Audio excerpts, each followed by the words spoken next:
विजय जी, नटवर जी, जो कि वयोवृद्ध हैं लेकिन उत्साह अभी भी युवा से कम नहीं।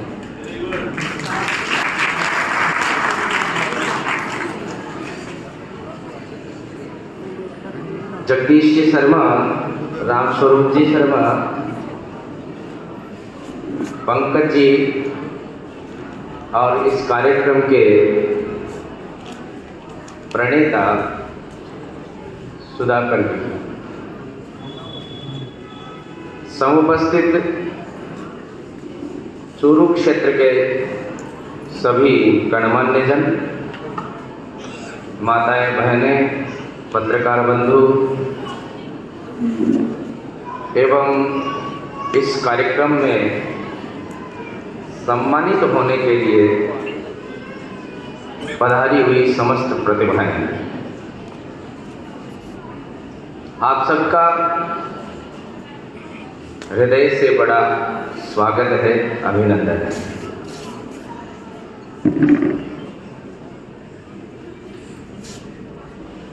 दो प्रश्न वर्तमान समय में ब्राह्मण समाज के लिए बहुत महत्वपूर्ण है। पहला प्रश्न है अस्मिता का। ब्राह्मण अपनी अस्मिता को कैसे बचाए, कैसे अक्षुण्ण रखे, किस तरह से संवर्धित करें। दूसरा प्रश्न है प्रतिभाओं का। दोनों ही प्रश्न हमारे लिए बहुत महत्वपूर्ण है। शब्द बड़ा सुंदर है, प्रतिभा। 3 अक्षरों का ये शब्द अपने आप में त्रिवेणी को लेकर चलता है। त्रिशक्तियों को, त्रिदेवों को सम्मिलित करता हुआ ये शब्द हमें बहुत कुछ सिखाता है। वर्तमान समय के अनुसार प्रतिभा का यदि हम अर्थ करें तो ये कह सकते हैं कि प्रतिबद्धता ही प्रतिभा है। किस चीज के लिए प्रतिबद्धता, किस विषय के लिए प्रतिबद्धता, किस विचार के लिए प्रतिबद्धता। हम ये बहुत स्पष्ट रूप से जान रहे हैं वर्तमान समय में। पूर्व वक्ताओं ने अपने अनुसार समाज के उत्थान के लिए, समाज की चेतना को जागृत करने के लिए विचार प्रस्तुत किए और उन विचारों का सार, उन विचारों का सारांश एक जगह जाकर टिकता है और वो सारांश है युग धर्म को निभाते हुए, युग धर्म को ध्यान रखते हुए अपने समाज के प्रति संगठित होकर रहना, एक होकर रहना, पुंजिष्ठ होकर रहना। ये यथार्थता है कि वर्तमान समय में ब्राह्मण अपनी अस्मिता को बचाने के लिए निरंतर संघर्षरत है। इसको यदि हम दूसरे शब्दों में कहें तो ये स्थिति आनी नहीं चाहिए थी जो वर्तमान में ब्राह्मण समाज देख रहा है, और वो महत्वपूर्ण है अस्मिता का प्रश्न। जब जब कोई समाज अपनी वास्तविकता को भूलता है तो अस्मिता का प्रश्न खड़ा हो ही जाता है। आज ही मेरे समक्ष एक ब्राह्मण बंधु ने कहा कि महाराज आप एक बात समाज में जरूर बोले, और वो है सिखाओ सूत्र। ये यथार्थ है, जब हम अपने प्रतीक चिन्हों को अपने से भिन्न करेंगे, दूर करेंगे, तो स्वतः ही हमारी पहचान विनष्टता को प्राप्त होगी। ब्राह्मण इसलिए ब्राह्मण नहीं है कि वो किसी उच्च पद पर है। ब्राह्मण इसलिए ब्राह्मण है क्योंकि उसने समाज को एक दिशा दी है, उसने समाज को समझाया है कि कैसे जीना चाहिए, कैसे रहना चाहिए, कैसे व्यक्ति को विचार करना चाहिए, कैसा चिंतन होना चाहिए। ये केवल और केवल समझाने की क्षमता जिसमें रही है उसको ब्राह्मण कहते हैं।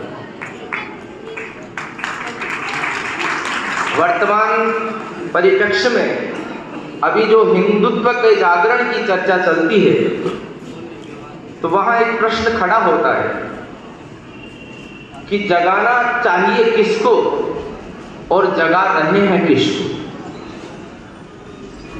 हमारी वैदिक संस्कृति यह कहती है, ब्राह्मणों से मुगमासीत बाहु राजन्यकृत। ब्राह्मण की उत्पत्ति विराट पुरुष के मुख से हुई है, और यदि चातुर्वर्ण्यम मया सृष्टम गुण कर्म विभाक्षा की यदि व्याख्या करें तो इस विराट पुरुष का जो मस्तिष्क है वो ब्राह्मण है। और जागता कौन है? मस्तिष्क जागता है, अथवा हाथ जागते हैं, अथवा पैर जागते हैं, अथवा शरीर का कोई और अंग जागता है।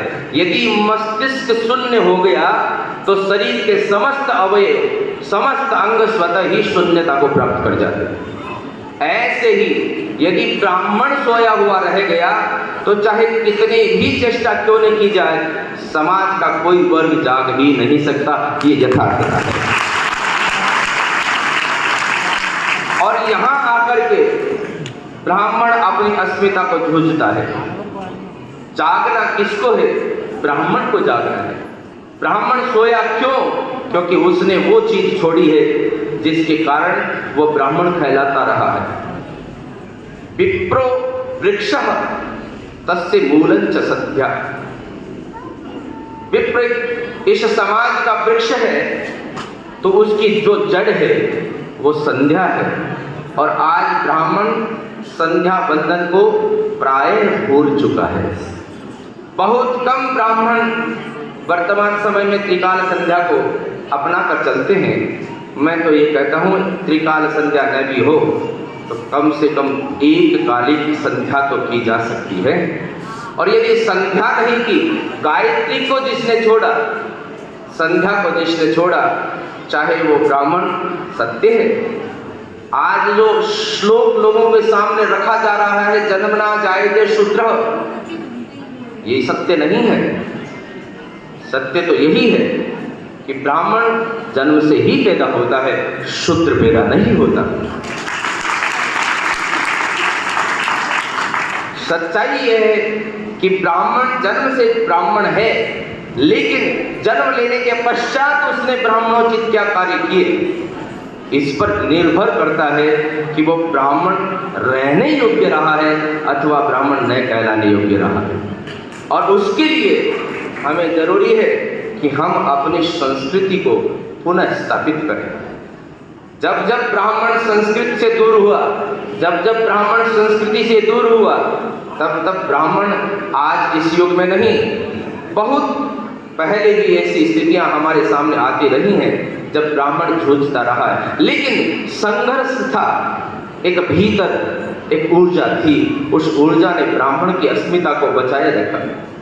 आप सब लोग जानते हैं इस बात को कि विश्वामित्र ऋषि ने ब्रह्म ऋषि की उपाधि प्राप्त करने के लिए तपस्या की, लेकिन तत्पश्चात भी वो ब्रह्म ऋषि नहीं बन पाए। और वशिष्ठ जी महाराज के सामने जाकर के जब नतमस्तक हुए, वशिष्ठ जी महाराज की जो विशेषताएं थी उनको देख करके जब चरणानवत हुए, तब उनको ब्रह्म ऋषि की उपाधि प्राप्त होने की स्थिति बनी। ब्राह्मण तपस्या का तपपुंज है, तब ही ब्राह्मण कहलाने योग्य है। इसलिए भाई पहली बात मेरी ये कहनी है, क्योंकि बहुत लंबा कार्यक्रम है और मुझे रतनगढ़ कार्यक्रम में जाना भी है। मेरा विचार तो था कि मैं एक बहुत लंबा समय लेकर के आपके समक्ष मेरे विचार प्रस्तुत करूं, लेकिन मुझे अन्यत्र जाना है। इसलिए मैं बहुत सार रूप में आप लोगों से निवेदन करना चाहता हूं कि ब्राह्मण एक हो, उससे पूर्व ब्राह्मण नेक हो, ये हमें समझना है। यदि हमने अपने भीतर नेकी को अपना लिया, हम यदि नेक होने का मतलब है स्पष्ट रूप से रहना। नेक होने का तात्पर्य हम तपोपुंज होकर के रहना। नेक होने का तात्पर्य है हम जो कहें वहाँ टिक कर रहना। नेक होने का तात्पर्य है जो हम सोचे वो सारी की सारी हमारी सोचना, हमारी धारणा, हमारा विचार केवल एक बात पर चले, अयम निजः परो वेति गणना लघु चेतसाम। हम बहुत शुद्ध विचार वाले न बने, हम तो ब्रह्मांडीय विचार रख करके, हम तो सृष्टि के विचार को रख करके फिर जीवन यापन करें तो हम ब्राह्मण कहलाने के निश्चित रूप से योग्य होंगे। ये हमारी आपसे एक निवेदन रहेगा। दूसरी बात मैं आपसे कहना चाहूँ, प्रतिभाएं हमारे सामने उपस्थित हैं, प्रतिभाओं का सम्मान करना ये एक तरह से उन प्रतिभाओं को और ज़्यादा प्रोत्साहित करना है। लेकिन मैं आप लोगों से एक निवेदन और करना चाहूँगा, ब्राह्मण समाज के मूर्धन्य लोगों से भी, कि प्रतिभा सम्मान तो करना ही चाहिए, लेकिन एक कार्यक्रम यदि ब्राह्मण समाज और शुरू करे प्रतिभा खोज का, तो वो भी और ज़्यादा अच्छा हो। क्योंकि हमारे सामने जो प्रतिभाएं प्रस्तुत होती हैं वो एक विशेष क्राइटेरिया में बंध करके उपस्थित होती हैं, लेकिन प्रतिभाएं कभी किसी क्राइटेरिया में बंध करके नहीं रहने वाली होती। प्रतिभाओं को तो हमें खोजना पड़ेगा।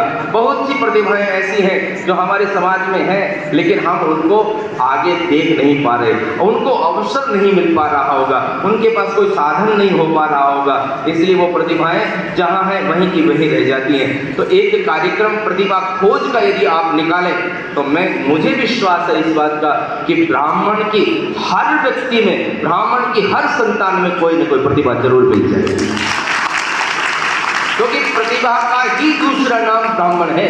और यदि हम उलट दें तो ब्राह्मण का ही दूसरा नाम प्रतिभा है।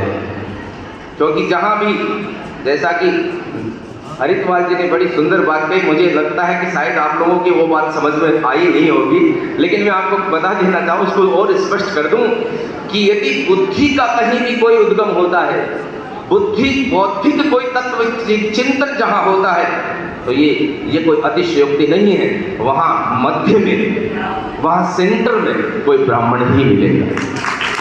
इस भारत की कोई भी संस्था हो, चाहे भारतवर्ष की कोई संस्था के निर्णय हो, अथवा मैं यहाँ तक कहूँ कि यदि संसद से भी कोई निर्णय पारित होता है तो उसके मूल में कोई ब्राह्मण जरूर मिल जाएगा, ये हमें समझ लेना है। और उस बात को यदि हम समझते हैं तो ये भी समझ लेना चाहिए कि प्रतिभा का तात्पर्य क्या है। प्रतिभा का तात्पर्य प्रतिबद्धता। किस चीज़ की प्रतिबद्धता? इंग्लिश का शब्द मैं यूज करूँ तो इंग्लिश में प्रतिभा को कहते टैलेंट, और टैलेंट का पहला अक्षर है टी फॉर टाइम। यदि कोई व्यक्ति समय का प्रति प्रतिबद्ध है तो समझिए कि वो प्रतिभावान निश्चित होगा, कि जिसने समय को समझा, ये समय की अवधारणा, समय पर काम करना चाहिए, किस रूप में करना चाहिए, मुहूर्त क्या होता है, ये किसने दिया? ये ब्राह्मणों ने दिया है। और जो ब्राह्मण सदैव समय को देखकर चलता है वो प्रतिभावान निश्चित होने वाला ही है, ये भी हमें समझना है। टैलेंट का दूसरा अक्षर है ए फॉर एम। हमारा उद्देश्य क्या है, हम क्या करना चाहते हैं, समाज में क्या देना चाहते हैं, कैसे हम जीना चाहते हैं, और जो हमारे संपर्क में आए उनको हम क्या समझाना चाहते हैं, ये उद्देश्य हमारा स्पष्ट होना चाहिए। जिसका उद्देश्य स्पष्ट है समझो कि वो ब्राह्मण है। ब्राह्मण ही स्पष्ट उद्देश्य से कार्य करता है। निरर्थक चलना ब्राह्मण का कहीं भी कोई सरोकार नहीं हुआ करता। ब्राह्मण यदि पैर की उठाता है तो पहले टाइम देखता है कि मेरा टाइम कैसा चल रहा है, तत्पश्चात ही वो कोई पैर उठा करके चलता है। इसलिए मैं आपसे निवेदन करना चाहूँगा कि इस बात को समझिए, प्रतिभाओं को निरंतर हमें अपनी प्रतिभाओं को सम्मानित करके उनका उत्साहवर्धन करना ये हमारा धर्म है और ये करते रहना भी चाहिए। बहुत ज़्यादा समय मैं नहीं लूँगा क्योंकि अब मुझे स्वयं पर निकलना है। फिर कभी अवसर मिला तो इस पर और चर्चा करेंगे। बहुत बहुत साधुवाद इस पूरे गौरवान समाज को जिन्होंने प्रतिभाओं को समक्ष ला करके और उनको और आगे बढ़ाने का यहाँ कार्य किया है। बहुत बहुत साधुवाद। हरि ओम सत्संग।